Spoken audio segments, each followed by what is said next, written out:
Olá! Tivemos um pequeno problema na gravação do estudo desta semana, por isso reapresentaremos um outro estudo. Agradecemos a sua compreensão. Boa noite a todos aqui presentes. Boa noite também aos nossos irmãos que nos acompanham pelo canal do YouTube, Centro Espírita Miguel Oficial. Sejam todos bem-vindos. Nós lembramos aos nossos irmãos que nos acompanham pela internet para que nesse momento coloque um recipiente com água para que ela possa ser frutificada durante a nossa reunião.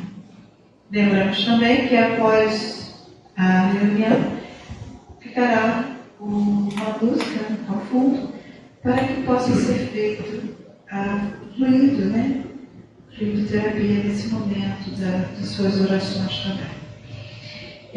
Lembramos também a todos que as inscrições para o ENEP já estão abertas. O ENEP ocorre no período de carnaval e elas podem ser feitas pelo site da nossa casa.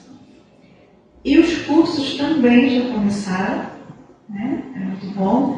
E para aqueles que queiram participar dos cursos que a nossa casa oferece, as inscrições também estão sendo feitas pelo site da nossa casa, ok?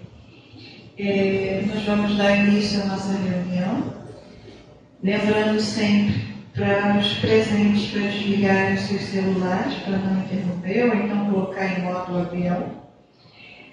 E a nossa irmã Leila hoje irá ler a página de preparação.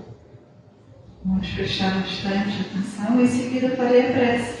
E logo depois o nosso irmão João trará a página do Evangelho da noite de hoje. Boa noite a todos. Do livro Linha de Luz, psicografia de Chico Xavier, pelo Espírito Emmanuel, a mensagem 91, que tem como título Migalha e Multidão. E tendo mandado que a multidão se assentasse sobre a relva, tomou os 5 pães e os 2 peixes, e erguendo os olhos ao céu, as abençoou, e partindo os pães, deu-os aos discípulos, e os discípulos à multidão. Isso está em Mateus, capítulo 14, versículo 19. Ante o quadro de legião de famintos, qualquer homem experimentaria invencível desânimo, considerando a migalha de 5 pães e 2 peixes. Mas Jesus emprega o imenso poder da bondade e consegue alimentar a todos sobejamente. Observemos, contudo, que para isso toma os discípulos por intermediários. O ensinamento do Mestre, nesse passo do Evangelho, é altamente simbólico. Quem identifica a aluvião de males criados por nós mesmos, pelos desvios da vontade, da sucessão de nossas existências sobre a Terra, custa crer que migalha de bem que possuímos em nós próprios. Aqui corrói a enfermidade, além surge o fracasso. Acolá manifesta-se expressões múltiplas do crime. Como atender às necessidades complexas? Muitos aprendizes recuam ante a extensão da tarefa. Entretanto, se o servidor fiel caminha para o Senhor, a migalha de suas luzes é imediatamente suprida pelo milagre da multiplicação, de vez que Jesus, considerando a oferta espontânea, abençoar-lhe-á o patrimônio pequenino, permitindo-lhe nutrir verdadeiras multidões de necessitados. A massa de nossas imperfeições ainda é inaquilatável. Em toda parte há moléstias, deficiências, ruínas. É imprescindível, no entanto, não duvidar de nossas possibilidades mínimas do bem. Nossas migalhas de boa vontade na disposição de servir santamente, quando conduzidas ao Cristo, valem mais que toda a multidão de males do mundo. Graças a Deus.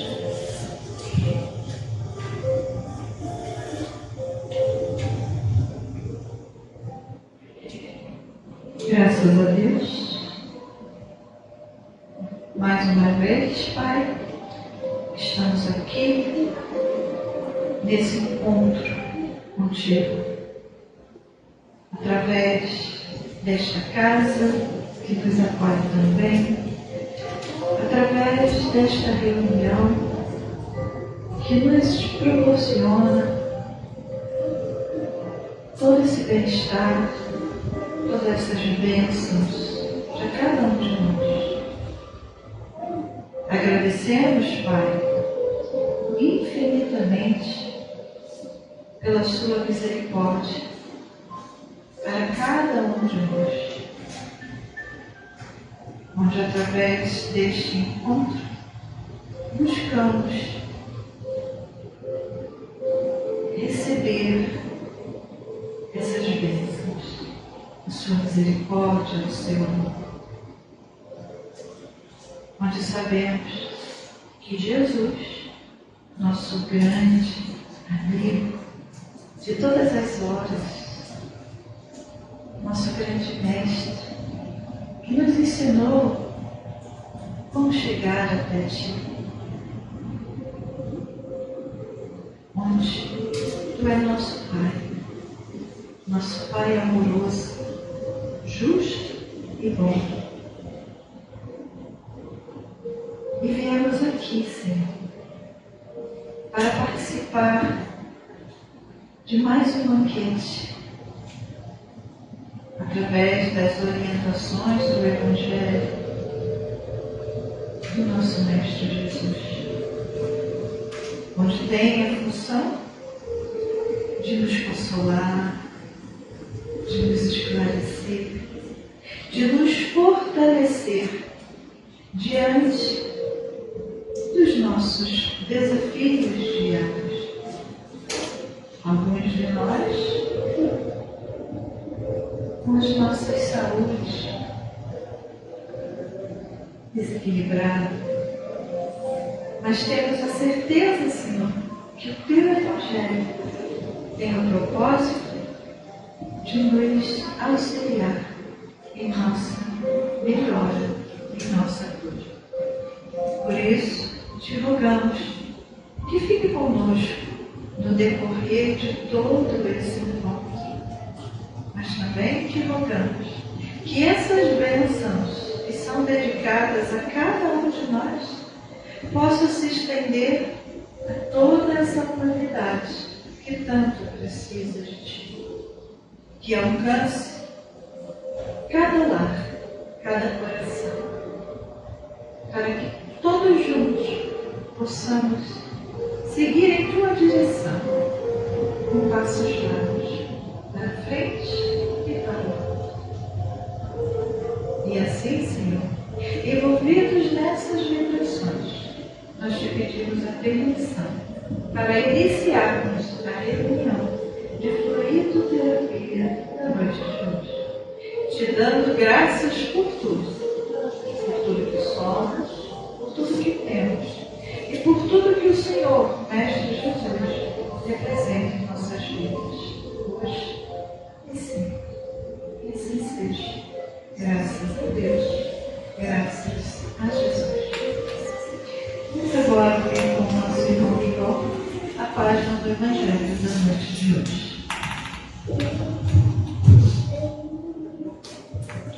Boa noite, irmãos. Nos inclua a paz e o amor do Divino Mestre Jesus. Nós estamos estudando nessa noite, lá no capítulo 17, que tem o título Sede Perfeitos.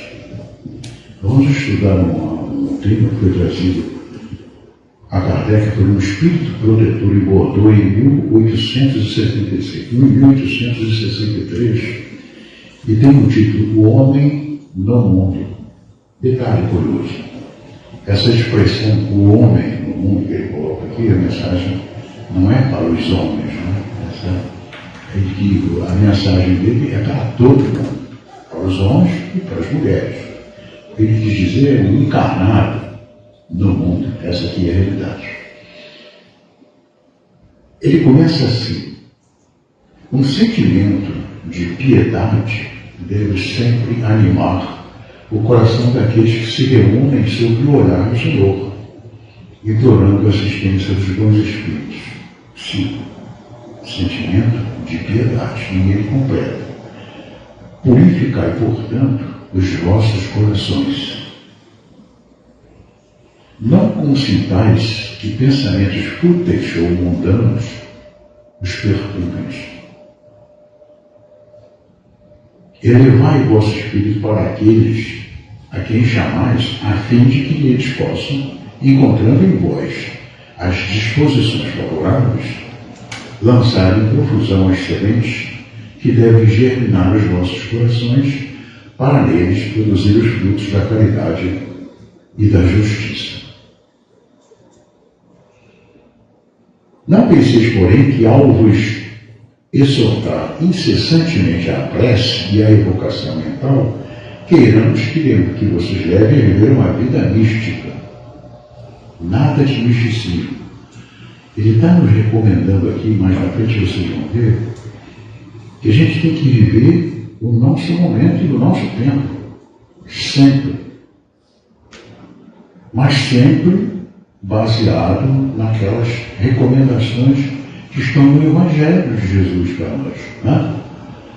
Com todo respeito à espiritualidade, mas a gente tem que viver o nosso momento, a nossa vida, como a nossa vida é hoje. Né? As nossas necessidades vão existir sempre, mas de acordo com esse mundo em que a gente está, vamos dizer assim, condenado a viver. Não podemos fugir disso. Fugir do misticismo. Querem ver? Não penseis, porém, não queremos que vocês queiramos que levar vocês a viver uma vida mística. Vida essa que mantenha vocês fora das leis da sociedade em que estás condenado a viver. Não. Vivei com os homens do vosso tempo, como deve viver os homens. Sacrificai-vos às necessidades e até mesmo às frivolidades de cada dia, mas fazer isso com um sentimento de pureza que as possa santificar. Ou seja, a gente não pode fugir da nossa realidade de hoje, do mundo de hoje que a gente tem. E a respeitar todas as recomendações que estão no Evangelho, por exemplo, é fundamental para nós. A gente não pode enganar ao nosso próximo, mas sobretudo não a eles. Eles esperam que a gente tenha um comportamento bom, adequado à nossa realidade do nosso dia a dia de hoje. Ele completa assim: fostes chamados ao contato de espíritos. Ele está se referindo aos médiuns, né? Fostes chamados ao contato de espíritos de naturezas diversas, de caracteres antagônicos. Não melindrai a nenhum daqueles com quem vos encontrardes. Veja bem, aqui nessa referência que ele faz aos médiuns, a gente, enquanto espírito que recebe alguma recomendação da mediunidade, ou a aproximação de um espírito da mediunidade, do mundo espiritual que se aproxima de nós, existem diversos tipos, diversos padrões. E todos esses espíritos, não importa se inferiorizados ou superiores, merecem sempre a nossa atenção, a nosso respeito. São espíritos como nós. A gente também, quando for para a espiritualidade, vamos nos mostrar aqui naquela realidade que nós somos. A gente aqui talvez não mostre qual é a nossa realidade um ao outro, mas lá não tem como fugir. E quando a gente voltar para a espiritualidade, vamos ser lá, sabe quem? Nós mesmos hoje. Esse João que está aqui é o que vai estar lá quando chegar do outro lado. Então eu preciso começar a aprender a respeitar enquanto estou aqui, que é para poder aprender a conviver quando chegar do outro lado. Não apresentar problemas. como eu disse, estar sempre alegres e contentes, mas com a alegria de uma boa consciência, e a aventura do herdeiro do céu que todos somos, que conta os dias que se aproximam da sua herança. Nossa herança é o mundo espiritual, estamos aguardando lá, né? A virtude, olha só que interessante, a virtude não consiste, virtude real, a virtude não consiste numa aparência severa e lúgubre, séria, extremamente séria. Não é isso. Ou em repelir os prazeres que a condição humana permite. A nossa vida física precisa ser vivida de acordo com as condições em que a gente tem nessa vida física, com as condições do nosso planeta. A gente não pode fingir aquilo que não é, na realidade, né? Mas também a gente tem que aprender, lembrar sempre de respeitar, não só apenas aos amigos, a todos os irmãos, todos os próximos, merecem o nosso respeito absoluto, encarnados e desencarnados sobretudo. Basta, ao começar ou acabar uma tarefa, que eleveis o pensamento ao Criador, pedindo-lhe no impulso da alma a sua proteção para executar essa tarefa ou a sua bênção quando a obra estiver acabada, quando a tarefa estiver cumprida. Ao fazer qualquer coisa, voltai o vosso pensamento ao Pai. Nada façais sem que a lembrança dele venha purificar e santificar os vossos atos. A perfeição, como disse o Cristo, encontra-se inteiramente na prática da caridade sem limites. Ele está se tratando aqui de caridade. Não podemos esquecer que caridade não pode ser confundida com doação. Doação é uma coisa. Caridade é uma coisa muito mais profunda do que a doação. Doação é você doa um objeto para alguém, é doação. Sabe que aquele alguém precisa? Aí já começa a aparecer um pedacinho de caridade. Que você sabe que a pessoa precisa daquilo e aquilo você tem como se dispor dela, você dá. Agora, se ela não for te fazer falta, você vai dar em sua doação. Agora, se ela vai te fazer falta e você doou para aquela pessoa que sabe que precisa, aí já é caridade. Se não é diferença de uma coisa para outra, é interessante, né? A gente confunde muito doação, até porque caridade não depende da necessidade de doar um objeto ou algum valor, não é isso. A gente doa caridade ouvindo as queixas de alguém que está precisando de ajuda, ouvindo alguém, consolando alguém que está precisando desse consolo. Isso é caridade. E você não tem que reservar um tempo com uma pessoa que está precisando desse tempo, desse teu tempo, por que não? É uma forma de caridade. Então, veja bem, enquanto de caridade, não confundir caridade com doação. A perfeição, como disse Cristo, se encontra inteiramente na prática da caridade sem limite, com os deveres da caridade, abrangem todas as posições sociais, desde a mais ínfima até a pessoa mais elevada. Existe um ditado que diz assim: ninguém é tão satisfeito e tão feliz que não precisa de ajuda, ou tão não é feliz a expressão usada, que me lembra. Ninguém é tão rico que não precisa de ajuda, ou tão pobre que não possa ajudar alguém. Claro, se você, caridade não tem nada a ver com doação especificamente de um objeto ou de algum valor. Você pode ajudar a pessoa de N formas diferentes, né? E desde isso, até para a pessoa mais das melhores condições sociais, e desde até aquela mais ínfima, né? E em relação àquela mais elevada. O homem que vivesse isolado não teria como exercer a caridade. Sozinho você não tem como fazer caridade de jeito algum. Somente no contato com os semelhantes, nas lutas mais penosas, no dia a dia da gente, né? Ele encontra a ocasião de praticar essa caridade. Aquele que se isola, portanto, está se privando voluntariamente do mais poderoso meio de perfeição, que é a caridade. Só tendo a pensar em si, sua vida é a vida de um egoísta.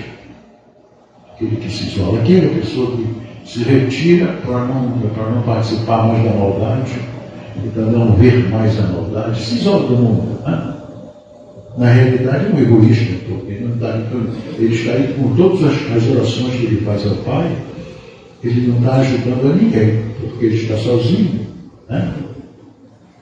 E encerra dizendo assim, não imaginais, portanto, olha só, essa aqui é a final dele aqui, que interessante, ele diz assim, não imagineis, portanto, que para viver em constante comunicação conosco, para viver sob o olhar do Senhor, seja preciso entregar-se ao silício e cobrir-se de cinzas. Era um hábito que existia, né?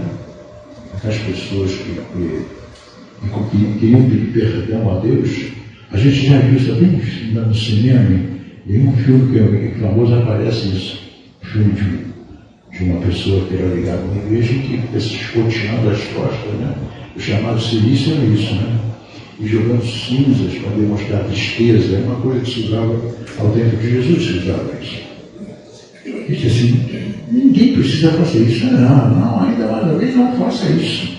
Sejam felizes no quadro das suas necessidades humanas, mas que a vossa felicidade não entre jamais um pensamento ou um ato que possa ofender a Deus, ou fazer que se feche a face daqueles que vos amam e que vos dirigem. Olha, veja bem, a gente quando faz uma oração a Jesus ou a Deus, a gente não pode perder de vista nunca isso. A gente está conversando com Ele. Nada pode ser mais sincero do que a tua conversa com Ele. Quando você conversa, eu não estou falando de pedir ajuda ou lá para agradecer, não importa como é que você vai fazer a oração que você faz. É fundamental, a gente não pode esquecer disso, que a gente está conversando com o Pai ou conversando com o Mestre Jesus. Não basta ter respeito, é preciso ter, sobretudo com isso, uma expressão de amor puro com relação a esses dois, viu?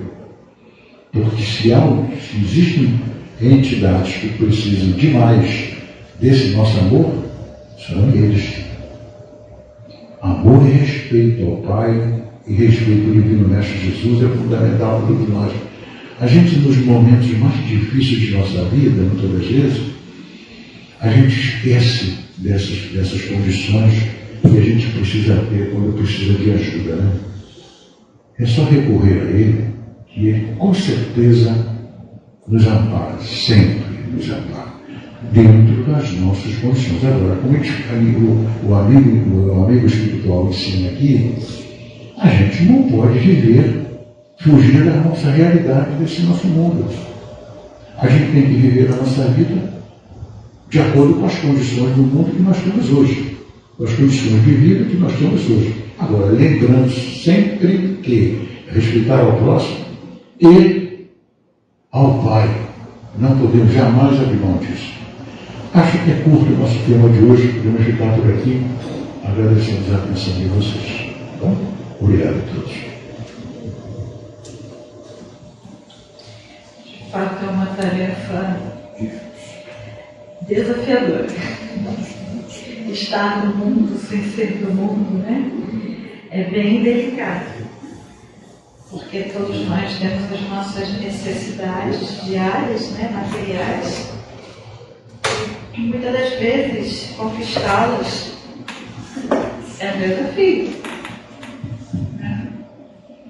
Mas é o que ele fala. A nossa fé, a nossa dedicação, o nosso trabalho material, mas também o trabalho do bem, nos ajuda, de alguma forma, a conquistar tudo o que precisamos na nossa vida, né? E que a gente tenha sempre esse desejo, essa visão, para que a gente possa sofrer menos, por não ter aquilo que o mundo nos chama a ter. E a gente se pega muito fácil se deixando ir. por esses caminhos. Mas a persistência no bem, tendo Jesus sempre ao nosso lado, entender que Ele esteve aqui, né? E viveu tudo, como diz o texto, ao tempo dele. Mas os desafios foram os mesmos. Porque não é muito diferente estarmos aqui, ou na época de Jesus. Os desafios são bem parecidos, com algumas diferenças. Mas o que ele disse para nós foi: tenham bom ânimo, eu venci o mundo, e vós também podeis vencer. E ele nos ensinou que ele é o caminho da verdade e da vida. E onde nós queremos chegar? O que nós viemos fazer aqui? O que nós buscamos? São perguntas que precisamos fazer a nós mesmos. E com certeza, Jesus tem as respostas. E estamos aqui, Senhor, nesse encontro contigo, recebendo as tuas bênçãos, as tuas orientações, para que possamos viver neste mundo com as nossas aflições, com os nossos desafios, muitos deles criados por nós mesmos. Poderíamos até dizer todos. Mas o bom é que temos o Senhor como nosso mestre, guia e modelo. Onde na dúvida, Tu nos ensinaste a amar mais. Assim como o poder da fé. E para que ela seja atuante, precisamos de coragem. Coragem na fé. A fé em Deus, nosso Pai, que está sempre a nos orientar. Mas também a fé em nós mesmos, acreditando na nossa capacidade de superar cada desafio, seja ele qual for. Porque Tu disse, Senhor, que estaria conosco até o fim dos tempos. E que essa nossa fé seja a cada encontro contigo, ou a cada amanhecer do dia, fortalecidos em nós, para Te dizer, Senhor, eis-nos aqui para seguir em frente e juntar os nossos joelhos desconjuntados e não desistir. Gratidão, Senhor, por esse Teu Evangelho bendito, por esse norte, essa bússola que só tem a nos favorecer. Ajude-nos mais e mais a utilizá-lo no nosso dia a dia, fortalecendo a nossa fé, o nosso ânimo, a nossa coragem de seguir em frente.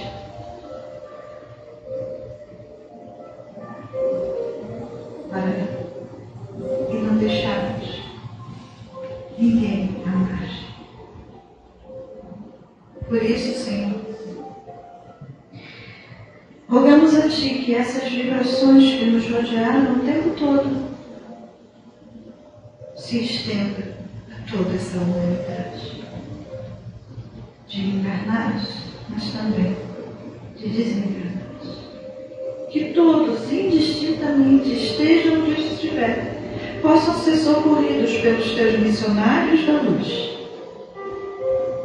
possam ser tocados e despertados, e juntos seguirmos esse reto caminho para frente e para o outro. Que assim seja.